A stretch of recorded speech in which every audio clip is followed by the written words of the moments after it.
¿Qué tal, amigos? Qué gusto contar con todos ustedes una vez más en nuestra cita de cada semana al descubierto, con un personaje interesante.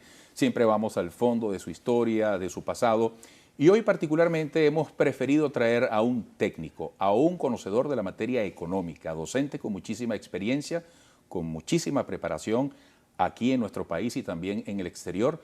Se trata de la figura de José Manuel Puente, economista. Bienvenido al Descubierto, bienvenido a Venevisión. Muchas gracias, un gusto estar aquí. Bueno, la economía en este momento interesa al venezolano, le preocupa no solamente saber la noticia de economía, sino entenderla. Y yo quiero hacer un repaso para conocer un poco su perfil, destacar que es economista, graduado en la Universidad Central de Venezuela, obtuvo una beca muy joven por parte del gobierno británico para estudiar una maestría de políticas públicas en Londres, posteriormente sobre políticas públicas también en la Universidad de Oxford, obtuvo un doctorado en la Universidad de Oxford, es docente en el IESA desde hace unos 17 años, contando su experiencia compartida entre el IESA y la Universidad Central de Venezuela.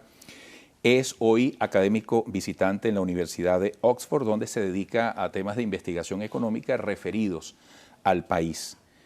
Suele decirse que los IESA Boys o la gente formada en el IESA pertenecen a una élite quizás un poco distanciada de la esencia de la sociedad y de sus problemas, pero entiendo que usted nació en el Hospital Clínico Universitario. ¿Por qué? Nací en el Hospital Clínico Universitario porque mis padres no tenían la capacidad financiera de pagar una clínica. Yo soy uno de esos venezolanos que tuvo acceso a un buen servicio de salud pública, que luego estudió en la Universidad Central Pública y que luego, gracias a becas, pudo estudiar en el exterior. Soy la consecuencia de un modelo de intervención pública que ayudó a generar movilidad social e hizo que el hijo de un señor que estudió solo sexto grado pudiera tener doctorado. Ese es el país que yo creo que hay que rescatar, ese país de movilidad y de igualdad de oportunidades que de alguna manera perdimos. Muchos niveles de preparación, ahora dedicado plenamente a la docencia. ¿Por qué cree tanto en la capacitación y cómo ha logrado llegar hasta este punto? Bueno, de ese grupo de mi generación creíamos fuertemente y seguimos creyendo en lo que era la formación, la preparación, el trabajo, el estudio para poder entender los problemas de Venezuela con cierta capacidad analítica y poder hacer propuestas de país y contribuir desde nuestra pequeña parcela a la construcción de un país de progreso, de igualdad, de equidad para todos. Y uno de esos puntos centrales para poder ayudar y ser útil era formarnos y estudiar mucho. Y eso sigue estando ahí. Y seguimos estando muy pendientes de Venezuela y queremos ser útiles y queremos ayudar a Venezuela a ser un país de progreso y de justicia. ¿La política ha sido de su interés? ¿La ha ejercido en algún momento formalmente? En algunos pequeños roles hice política universitaria, estuve en la Federación de Centros Universitarios, en los centros de estudiantes en la Central en mi época. Hoy en día soy un profesor universitario, soy un académico, un área que me encanta, que me apasiona. La docencia es lo que realmente me apasiona hoy, pero siempre con mucho interés en ayudar a que los políticos puedan instrumentar política pública correcta, coherente, que genere riqueza, bienestar para todos. Gente como yo va a estar siempre a la disposición del país para ser útil desde cualquier parcela, desde la política o desde la academia y docencia, ayudar a que las cosas vayan mejor. Desde un punto de vista técnico, vamos a aprovechar su presencia acá para que haga de la manera más entendible posible sus argumentos, su visión sobre la economía. ¿Qué podría hacerse? ¿Qué no se está haciendo? Partiendo del análisis de lo que ha sido esta semana el anuncio de medidas económicas por parte del presidente Maduro. ¿Fue un anuncio de medidas económicas? Eso es una pregunta central. Yo creo que el gran anuncio es que no hubo anuncios. El presidente Maduro habló de diferentes cosas, de una operación cívico-militar para atacar especulación, habló de una serie de medidas de coordinación, de centralización, pero nunca se planteó un set de política económica para atacar los orígenes de los problemas que está viviendo la economía venezolana. La economía venezolana en este momento está viviendo desequilibrios muy profundos con impactos muy negativos sobre la población. Está viviendo un proceso de moderación de su crecimiento muy importante, contracción. Está viviendo un proceso de alta y persistente inflación. Está viviendo la inflación más alta del continente y tal vez la del mundo este año. Y está viviendo un sistemático desabastecimiento de productos. De los anaqueles han desaparecido muchos productos claves como leche, azúcar o papel sanitario.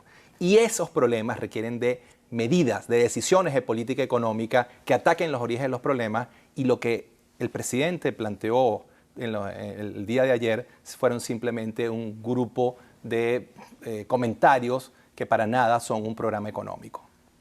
Ahora, la economía puede entenderse y aplicarse puramente sin entenderla en un contexto histórico o la influencia de la política. Lo digo porque desde el Ejecutivo se dice que estamos en guerra económica y el presidente Maduro insiste que detrás de esto puntualmente están actores como Fede Cámaras, esta vez nombró el nombre y el apellido de Jorge Roig, su presidente, Consecomercio, Benancham, pero desde muchos sectores privados de la producción se dice que aquí el problema es de origen, que sencillamente es un modelo político que no da con los caminos necesarios para las soluciones.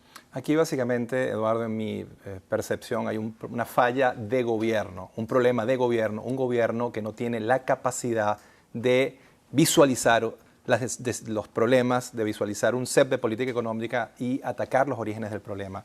Un gobierno que no solamente que no sabe qué hacer con la economía, sino que además está viviendo confrontaciones internas muy fuertes, donde hay diferentes bandos que están luchando por obtener el control de la política económica, y esa confrontación interna dentro del gabinete hace imposible tomar decisiones económicas. Y aquí quiero ser muy claro, y no pesimista, sino objetivo, pensando en la necesidad de un cambio.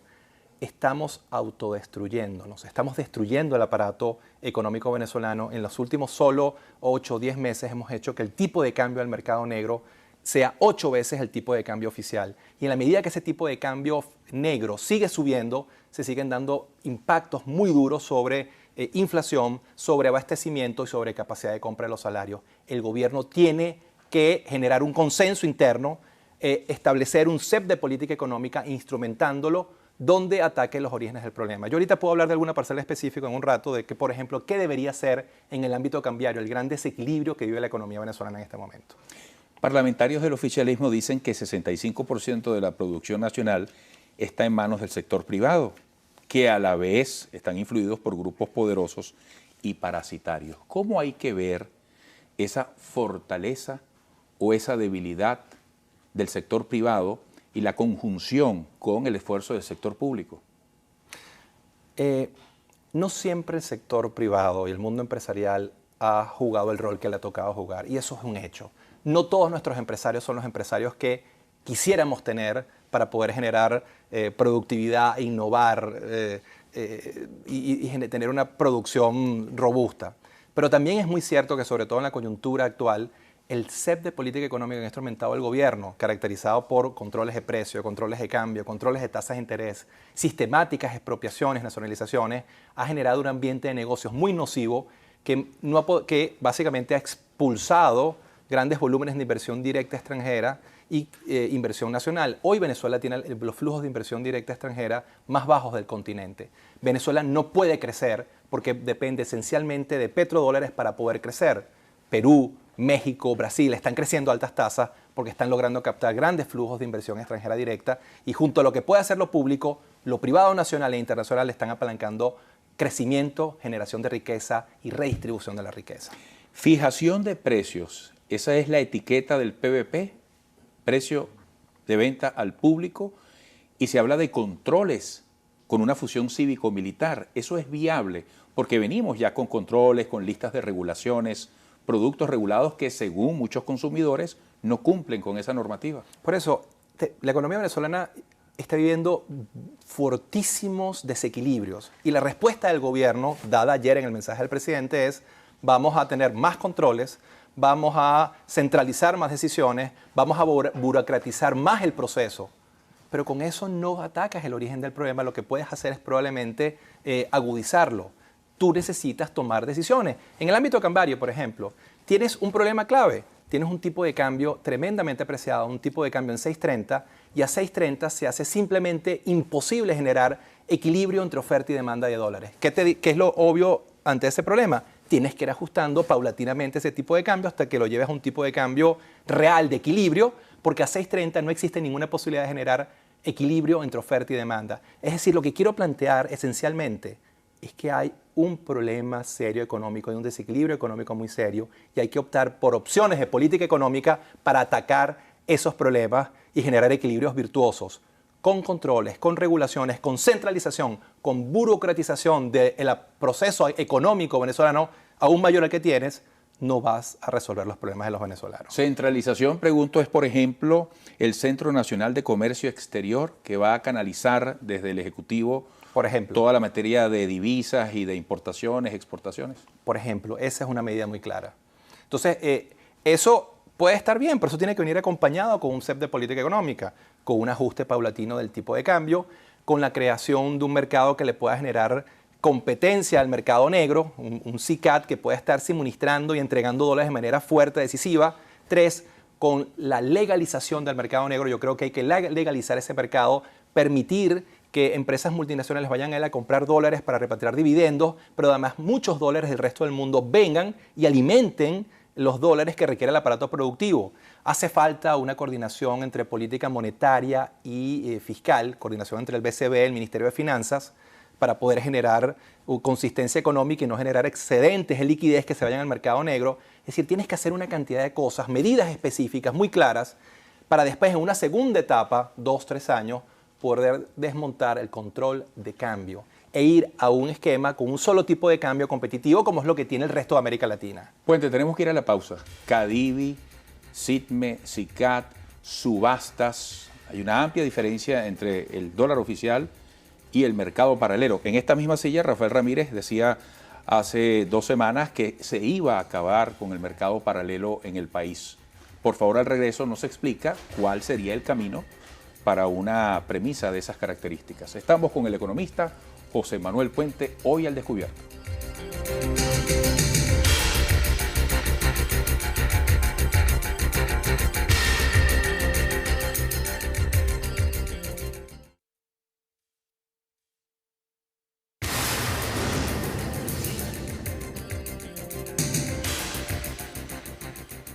José Manuel Puente, economista, hoy nos acompaña al descubierto. ¿Qué se puede hacer con el tema cambiario, concretamente con el mercado paralelo? De hecho, se está previendo en paralelo, valga la cacofonía, un presupuesto calculado en dólares para el próximo año. Antes de entrar de lleno en la materia presupuestaria, ¿qué hacer en ese sentido? Bueno, hay que hacer muchas cosas, pero de manera resumida al menos 3 líneas de acción inmediata. Ajuste paulatino del tipo de cambio CADIVE. Es decir, hay que ir ajustando el tipo de cambio CADIVE hasta llevarlo a un precio de equilibrio que sea real. El gobierno insiste en que no habrá devaluación. Mientras el gobierno insista en eso, será imposible revertir el proceso de desindustrialización que está viendo Venezuela. Con un tipo de cambio de 6.30 es imposible que el aparato industrial pueda competir en el resto del mundo. Cualquier cosa que tú importes a 6.30 es mucho más barato que cualquier cosa que puedas producir. Tienes que hacer ese ajuste, te guste o no. Tienes que legalizar el mercado cambiario, transformarlo nuevamente en lo que es un mercado permuta para que los dólares del resto del mundo vengan y alimenten ese mercado y las empresas multinacionales puedan tener dólares para llevar sus dólares de casa matriz. Tienes que generarle competencia a ese mercado permuta a través de un CICAT, por ejemplo. ¿Hacerle competencia para qué? Para que ese mercado baje y bajen las presiones sobre los precios, sobre la inflación. Tienes que hacer coherente la política fiscal y monetaria que yo mencionaba antes, no generar esos excedentes de liquidez que terminan presionando el tipo de cambio paralelo. Es decir, tienes que instrumentar un CEP de política cambiaria y monetaria consistente que ataquen el origen del problema y eviten que el mercado negro siga deslizándose, porque después de un año el mercado negro es hoy 8 o 9 veces el valor del tipo de cambio oficial. Y eso está generando presiones muy fuertes sobre los precios, sobre la inflación y generando impactos devastadores sobre desabastecimiento. Esa diferencia que vuelve a plantearse en el cálculo presupuestario entre el precio actual promedio del crudo y lo que se ha estipulado. Bueno, esa es la historia de los últimos 10 años. Sistemáticamente en los últimos 10 años el gobierno ha sobreestimado y subestimado diferentes variables del petróleo. Y una clave es el precio del petróleo. ¿Cuál es su beneficio y cuál es su perjuicio? El beneficio directo es solamente para el gobierno, el perjuicio para todos los venezolanos y particularmente para los venezolanos que viven en las regiones. En la medida que el gobierno subestima el precio del petróleo, recordemos que situado constitucional está calculado con ingresos petroleros. Si el gobierno subestima el precio del petróleo, lo que le corresponde a las regiones vía situado constitucional disminuye. Entonces pierde el ciudadano del Zulia, el ciudadano de Barinas, el ciudadano de Guárico. ¿Quién gana? El gobierno, que ahora va a poder recibir ingresos mucho mayores a los que había estimado y que va a poder destinar, ejecutar de manera mucho más discrecional a través de fondos cuasi fiscales y de créditos adicionales a las regiones o a los ministerios que le interesan. Es parte de un juego político con altos dividendos políticos para el gobierno, pero con altos costos para todos los venezolanos. Uno escucha decir en algunos análisis, el gobierno está entrampado porque se quedó sin dinero, no hay plata. ¿Qué responde Puente? Yo creo que eso no es necesariamente correcto. El problema de Venezuela no es realmente la cantidad de recursos. Venezuela es un país donde en los últimos 13 años ha ingresado 700.000 millones de dólares. El problema no es de la cantidad de dinero, el problema es cómo ha gerenciado, manejado ese extraordinario choque petrolero. Y en este momento, para el primer semestre del año, lo que indica cifras del Banco Central es que Venezuela recibió 44.000 millones de dólares en petróleo. Es decir, este año Venezuela podría estar recibiendo unos 88.000 millones de dólares en petróleo. El problema es que lo está gerenciando de manera incorrecta, porque ante un problema, por ejemplo, cambiario, donde hay que tomar medidas, sale con anuncios como los recientemente hechos, donde básicamente lo que habla es de generalidades, lo que está hablando es de mayores controles, de centralización y de mayor burocratización del aparato cambiario. Cuando lo que tienes que proponerle a la economía venezolana es un CEP de política económica que logra atacar el origen del problema cambiario. Se habla de una ofensiva económica, se anuncia el reforzamiento de importación y los precios están muy altos. Más de uno que nos ve hasta ahora se podría preguntar, ¿todo lo que ha subido podría bajar en algún momento, así como el innombrable del paralelo? ¿Y de qué manera podemos revertir esta tendencia que ya era fuerte de depender tanto de la importación a ser más productivos, a ser más independientes o más soberanos en el tema alimenticio? Ese es el gran reto de Venezuela y esa ha sido la promesa de la clase política en los últimos 30 años. No de los últimos ¿Es posible 13, echar hacia atrás esas cifras? En los últimos 30 años de diversificar la economía, de generar un aparato industrial, agroindustrial competitivo, y no lo hemos hecho. Hemos fracasado durante 30 años y particularmente en los últimos 13 años se ha agudizado el fenómeno rentista. Lo peor del modelo rentista de los últimos 30 años se agudizó en los últimos 13. Y hoy, de cada 100 millones de dólares que exporta Venezuela, 96 millones de dólares son petróleo y solo 3 millones son algo diferente al petróleo. Y las exportaciones del sector privado, dentro de ese total, son solo el 1.6%. El aparato industrial, manufacturero, exportador se ha reducido su mínima expresión. Ese es el gran reto que tenemos, ese es el reto que tienen los venezolanos, que tienen un nuevo liderazgo visionario que pueda transformar esa realidad y hacer, utilizando el petróleo, generar una economía de bienestar, de progreso, que genere riqueza para después distribuirla o redistribuirla. Por favor, Puente, que la gente nos entienda. ¿Qué explicarle en la comprensión del presupuesto 2014? Hay mucha tela de cortar, pero 2 minutos de los múltiples desequilibrios que presenta ese presupuesto. Uno, el juego de sobreestimación y subestimación. Subestimamos el precio del petróleo por las razones ya explicadas. Este presupuesto es el primer presupuesto, junto al del año pasado, que no contempla producción petrolera. En un país petrolero donde el 96% de sus exportaciones petroleras son petróleo, ¿cómo es posible que el petróleo no contemple cuál es la cantidad de producción y exportación petrolera? El presupuesto no toma en cuenta eso. Pero después uno puede ir a los números y consigue cosas alarmantes. Una de ellas, lo que es el servicio de deuda, lo que Venezuela va a pagar por amortización de deuda e intereses en el 2014. Ese presupuesto del servicio de deuda se multiplica por 5 en los últimos 4 años. Pasa en el 2011 de 25 millardos a 125 millardos en el 2014. ¿Qué quiere decir esto? El gobierno venezolano estaba emitiendo grandes volúmenes de deuda que pagan altas tasas de interés y en este momento está pagando volúmenes gigantescos de servicio de deuda, 125 millardos de bolívares que no va a poder destinar para la educación, la salud, la infraestructura de los venezolanos, porque va a tener que pagar deuda con ello. Entonces, un poco los números presupuestarios son mágicos, ¿no? Te dicen qué es lo que está pasando y lo que te están diciendo los números es que hay un gobierno haciendo un muy mal manejo presupuestario, fiscal, de endeudamiento que está generando o comprometiendo el futuro o la sostenibilidad fiscal del país. Vamos a hacer otra pausa y al regreso, ya en un análisis que incluya lo político, ¿cuál es la necesidad de que entre el sector público y privado haya un reconocimiento y un trabajo recíproco en conjunto? E iremos a otros temas, incluso de carácter psicológico.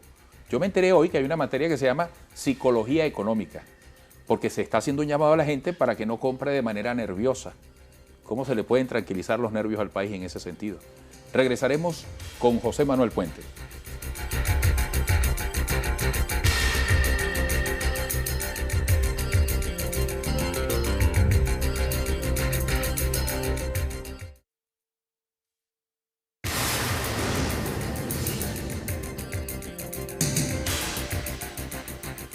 Quiero mezclar con José Manuel Puente el componente de lo político con lo psicológico. Compras nerviosas, el Ejecutivo hace un llamado, tiene campañas.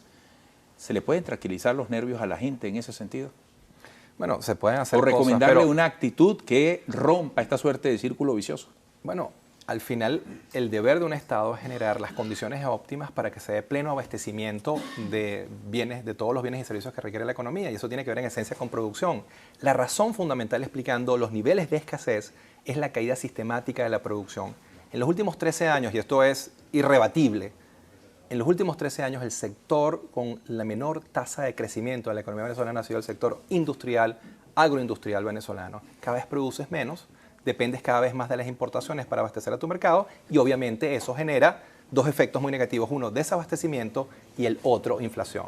Entonces, si tienes ese problema y piensas en controles, en regulaciones, en mecanismos burocráticos, en coordinación, no estás entendiendo el problema, no lo vas a poder solucionar. El problema es de producción, tienes que generar las condiciones idóneas para que el aparato productivo produzca máxima capacidad y abastezca al mercado. Puente, honestamente, ¿usted cree que hay gente interesada en desarrollar una guerra económica, atacar al gobierno, incluida la población venezolana, a través de un sabotaje en el aspecto económico? No quisiera ser naif, pero no creo que esa sea la razón fundamental explicando el fenómeno. No dudo que pueda haber personas interesadas en sabotear y en poner zancadillas al gobierno, pero para mí está muy claro que el origen del desequilibrio económico en términos de inflación y desabastecimiento está vinculado a un concepto de política económica equivocado que ha generado un terrible ambiente de negocios que ha hecho que la producción nacional disminuya a su mínima expresión y que básicamente dependas de las importaciones para abastecer tu mercado, y que si esas importaciones se están comprando con un dólar que todos los días vale tiene un precio diferente, evidentemente se tiene que trasladar a inflación. Hoy el precio del dólar negro es 6 o 7 veces lo que era hace un año. Y evidentemente si vas a comprar un televisor, un equipo de sonido, un computador, ese equipo de sonido y tu computador están dolarizados y valen un precio 6, 7, 8 veces superior. Esta espiral no tiene techo. Que la gente esté desesperada para comprar ese televisor hoy porque mañana va a ser más costoso, independientemente de que lo encuentre o no. No hay un techo, bueno, no hay un agotamiento. Bueno, Eduardo, hace 2 semanas el presidente de PDVSA decía en tu programa que iban a controlar el dólar paralelo. Han pasado 2 semanas y en las últimas 2 semanas el tipo de cambio al mercado negro se ha deslizado al menos 10 o 12%. Mientras el gobierno no opte por medidas claras y contundentes en el mercado cambiario, como las que yo planteaba hace unos minutos, el tipo de cambio seguirá deslizándose y la economía seguirá pagando un alto costo en desabastecimiento e inflación y pérdida de capacidad de compra y empobrecimiento. Sin límites. Sin límites. Las crisis no tienen límite. Las crisis pueden llegar a cualquier lado y va a depender mucho de la capacidad de reacción que tiene el gobierno. El gobierno tiene 2 problemas. Uno es que yo creo que no tiene muy claro cuál es la solución al problema o de desequilibrios macroeconómicos, y la otra es que está viviendo una muy fuerte confrontación interna. Diferentes grupos dentro del gobierno que tienen diferentes visiones están confrontados y no logran coordinarse para poder proponer un set de política económica. Se me ocurre esta pregunta entonces. ¿La ausencia de Chávez es una variable con qué peso en este momento? La ausencia física. Sin lugar a dudas, muy importante. El país cambió para bien o para mal. Y cuando vemos el desierto de explosiones macroeconómicas que está viviendo el presidente Maduro, no cabe duda que el presidente Chávez tenía un fuselaje mucho más sólido para poder soportarlas. El presidente Maduro no tiene el fuselaje para soportar esas explosiones. Y por tanto está impactando muy negativamente esas explosiones económicas, la valoración de gestión, la valoración del presidente. Hemos hecho econometría estadística con el fenómeno, cómo los diferentes desequilibrios macroeconómicos, inflación, escasez, caída del Producto Interno Bruto, están impactando evaluación de gestión. Hay evidencia estadística contundente que indica que sí, que por primera vez en varios años, esos desequilibrios económicos están afectando muy negativamente evaluación de gestión. No lo podemos asegurar porque no hay el contrafactual, pero si el presidente Chávez estuviera en gobierno, probablemente él no se hubiera visto afectado en la misma magnitud. Pero el presidente Maduro no tiene el fuselaje, no tiene el carisma y la conexión emocional que sí tenía el gran líder. Gracias por esta visita. Ha sido un gusto, como siempre, muy, muy divertido. Mucho éxito. Mil gracias. José Manuel Puente, parte de su historia, un joven capacitado, dedicado a la docencia, analista, estudioso de la economía, ha compartido hoy con nosotros su visión del país. Gracias a todos ustedes, feliz descanso y feliz semana. Nos vemos el próximo domingo en Al Descubierto.